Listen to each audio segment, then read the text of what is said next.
दोस्तों, जीवन को बदल देने वाली कुछ ऐसी बातें बहुत होती हैं। पुराने समय की बात है। एक गुरुकुल में कुछ बच्चे अपने गुरु के साथ बैठकर पढ़ाई कर रहे थे। गुरु अपने सभी बच्चों को अच्छे से समझा और पढ़ा रहे थे, लेकिन बहुत समझाने के बावजूद भी एक बच्चे को चीजें समझ में नहीं आ रही थी। गुरु ने उस बच्चे से गुस्से में अपनी हथेली दिखाने के लिए कहा।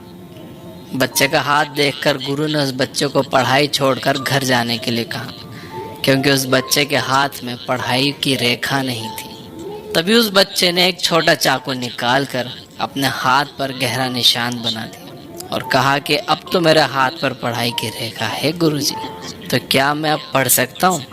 गुरु ने बच्चे के इस करेज को देखकर कहा, तुम्हें कोई भी चीज पढ़ने से नहीं रोक सकती। ये बच्चा और कोई नहीं था, बल्कि फेमस लेखक महर्षि पनिनी थे, जिन्होंने संस्कृत व्याकरण की बहुत सी किताबें लिखी। तो दोस्तों, आप लोगों को भी अपनी जिंदगी में अपने सपनों के लिए इस बच्चे की तरह ही निडर और अपने इरादों को पक्का रखना होगा, चाहे फिर दुनिया आपसे कुछ भी क्यों ना कहे। अगली कहानी। एक गुरुकुल में रोज मेडिटेशन करने का नियम था। मेडिटेशन करने के बाद अपनी प्रोग्रेस अपने गुरु को बतानी होती थी। एक नए लड़के को मेडिटेशन करने में बहुत परेशानी हो रही थी। वो मेडिटेशन के दौरान फोकस ही नहीं कर पा रहा था, जिसकी वजह से वो बहुत गुस्से में था। उसके गुरु ने उससे पूछा, तुम्हें एग्जैक्टली किस चीज पर गुस्सा आ रहा है? उस लड़के ने कहा, जब भी मैं मेडिटेशन करता हूँ, कभी कोई बातें करता हुआ आ जाता है, कभी बिल्ली या दूसरा जानवर आ जाता है। गुरु ने लड़के से कहा कि तुम्हारे आसपास की हर चीज पर तुम्हें गुस्सा आ रहा है, जबकि मेडिटेशन करने का असल मकसद ही गुस्से को अवॉइड करना होता है। तुम्हें कोई तरीका ढूंढना होगा जिससे तुम अपने आसपास के लोगों, जानवरों और चीजों से डिस्टर्ब हुए बिना मेडिटेट कर पाओ। तो फिर लड़का गुरुकुल से बाहर एक पीसफुल जगह ढूंढने निकल पड़ा। उसे एक बहुत शांत एक नदी का किनारा दिखा। उसने वहीं पर अपनी चादर बिछाकर मेडिटेशन करना शुरू किया।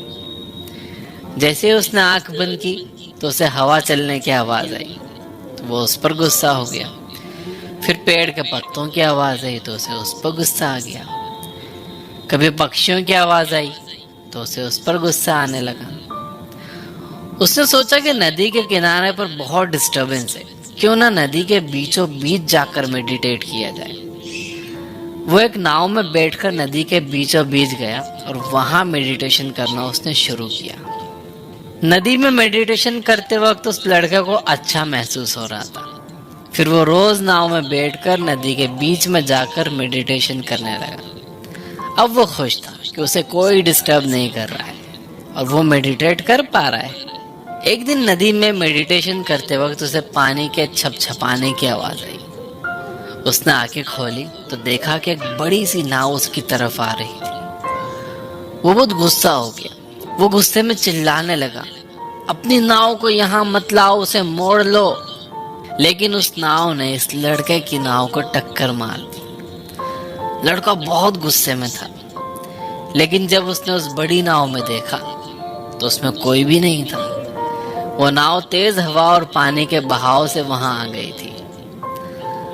तब उस लड़के को अपने गुरु का सवाल फिर से याद आया कि तुम्हें एग्जैक्टली किस पर गुस्सा आता है।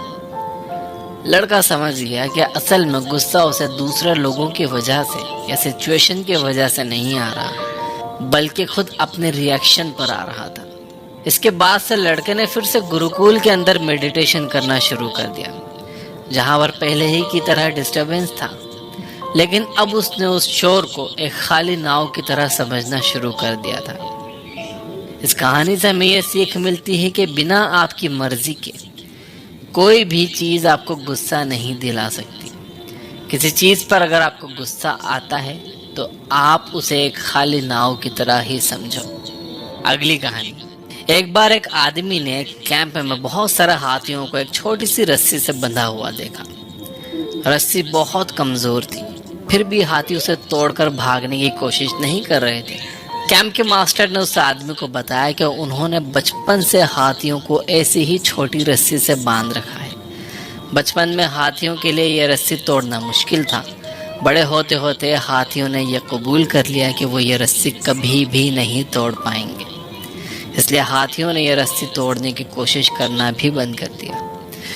इस तरह से इंसान भी अपनी ज़िंदगी के कुछ फेलियर्स के बाद ये यकीन कर लेते हैं कि वो कभी जीत नहीं पाएंगे, या पहले कभी उन्होंने कुछ देखा है कि किसी चीज़ में किसी को नुकसान हो गया है तो ये भी उसको नहीं कर पाएंगे।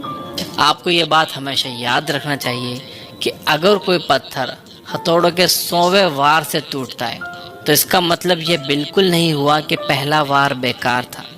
आपको अपने गोल्स और सपनों को पूरा करने के लिए लगातार कोशिशें करते रहना चाहिए। एक दिन आप इतने कैपेबल ज़रूर हो जाओगे कि अपना गोल हासिल कर सको। अगली कहानी। एक बार एक राजा ने अपने राज्य के एक रास्ते पर बड़ा सा पत्थर रखवा दिया और छुप कर उस रास्ते पर नजर रखने लगा।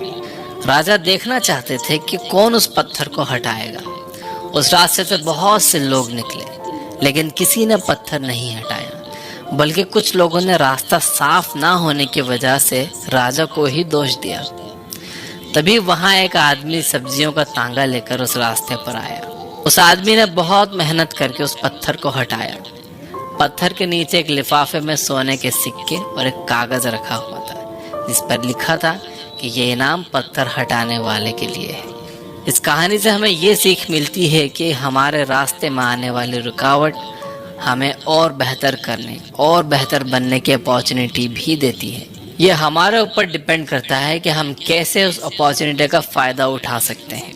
अगली कहानी। एक लड़की अंधी होने की वजह से खुद से बहुत नफरत करती थी। उसे पूरी दुनिया में सिर्फ अपने बॉयफ्रेंड से ही प्यार था। वो अक्सर अपने बॉयफ्रेंड से कहती थी कि अगर वो देख पाती तो तुरंत उससे शादी कर लेती। एक दिन उस लड़की को किसी ने आंखें डोनेट कर दी, जिसके बाद वो पूरी दुनिया को देख सकती थी।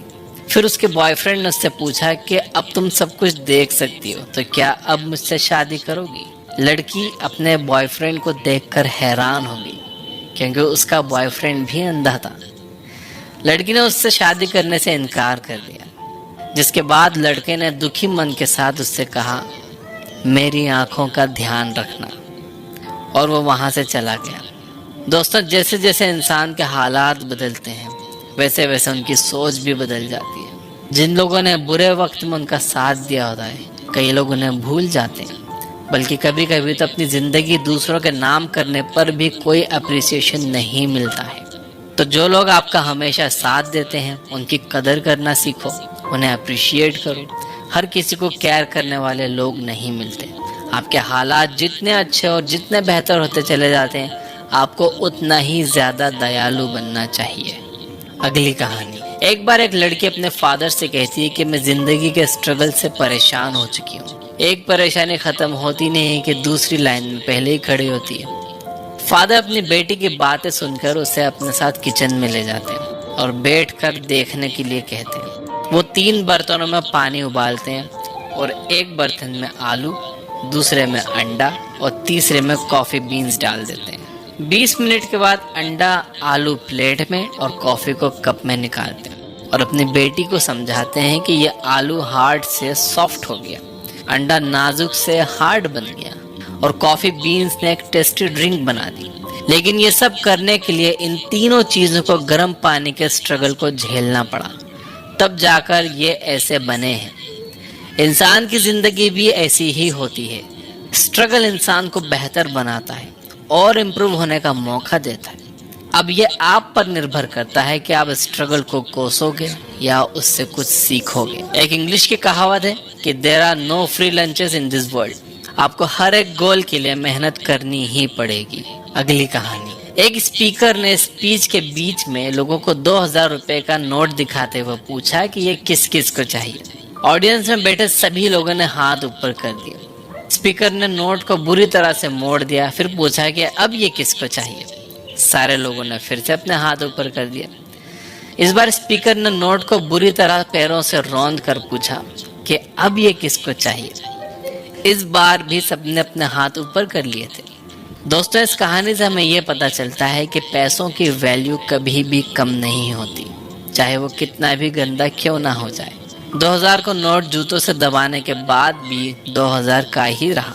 इसी तरह जिंदगी में भी हम बहुत बार गिरते हैं, लोग हमें दबाने और गंदा करने की कोशिश करते हैं, लेकिन इसके बावजूद भी आपको कभी भी अपनी वैल्यू खोने की ज़रूरत नहीं है।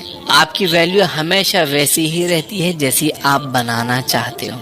अगर आप खुद को वर्थलेस समझोगे तो वर्थलेस रह जाओगे। अगर आप खुद अपनी वैल्यू करोगे तो दुनिया भी आपकी वैल्यू करेगी। तो अपनी वैल्यू करना सीखो। अगली कहानी।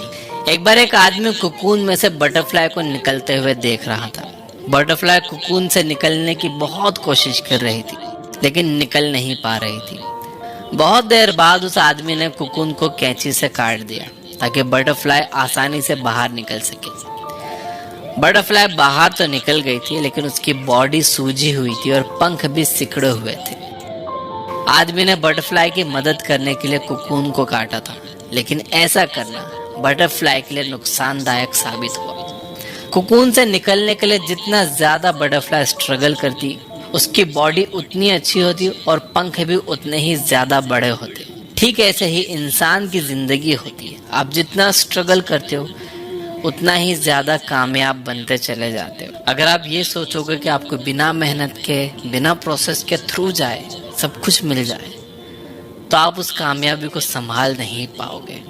जैसे कि एक चिड़ियाघर का शेर जिसे खाना आसानी से मिल जाता है, अगर आप उसे अब जंगल में छोड़ दोगे तो उसे दूसरे जानवर मार देंगे, क्योंकि उसने कभी लड़ना सीखा ही नहीं, वो प्रोसेस के थ्रू गया ही नहीं, उसे सब कुछ आसानी से मिल गया। अगली कहानी। एक लड़का को बहुत ज्यादा गुस्सा आता था, इसलिए उसके फादर ने उससे हर बार गुस्सा आने पर एक लकड़ी की दीवार पर एक कील गाड़ने के लिए कहा। शुरुआत में लड़के ने बहुत सारी कीलें गाड़ी। धीरे धीरे लड़के का गुस्सा कम होता गया और उसने कीलें गाड़ना कम कर दी, जिसके बाद उसके फादर ने कहा कि अब वह इन कीलों को वापस निकाले।